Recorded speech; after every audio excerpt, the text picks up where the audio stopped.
মুফতি সাঈদ আহমদ। قال النبي صلى الله عليه وسلم من سب نبيا فاقتلوه أو كما قال عليه الصلاة والسلام।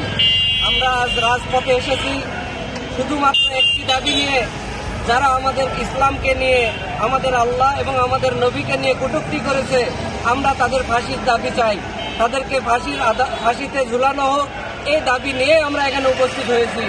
আর দ্বিতীয় কোনো দাবি আমাদের নাই।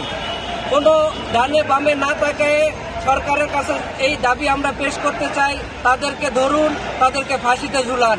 যদি তাদেরকে ফাঁসিতে ঝুলাইতে আপনারা ব্যর্থ হন, তাহলে আপনাদেরকে আমরা জানাই দিতেছি, আমাদের তৌহিদি জনতার কেউ না কেউ তাকে অবশ্যই ফাঁসিতে ঝুলাবে। আমরা তার কতল ছাড়া দ্বিতীয় আর কোনো রাস্তা দেখতেছি না। আমাদের নবী সাল্লাল্লাহু আলাইহি সাল্লাম জানাই দিয়েছেন, ফাকতুলুহু, হত্যা করো। বাস আমাদের একটাই দাবি, আমরা তাদের হত্যার দাবি জানাইতেছি। হয় সরকারটা বাস্তবায়ন করবে, নতুবা আমরা তৌহিদি জনতা বসে থাকবো না, আমরা তাকে হত্যা করবো ইনশাআল্লাহ। এই জন্য সরকারকে আহ্বান জানাইতেছি, আপনি নিজে রাসূলের হাদিসের মান রক্ষার জন্য আপনি ফাঁসির কাজটা তাদেরকে ঝুলান।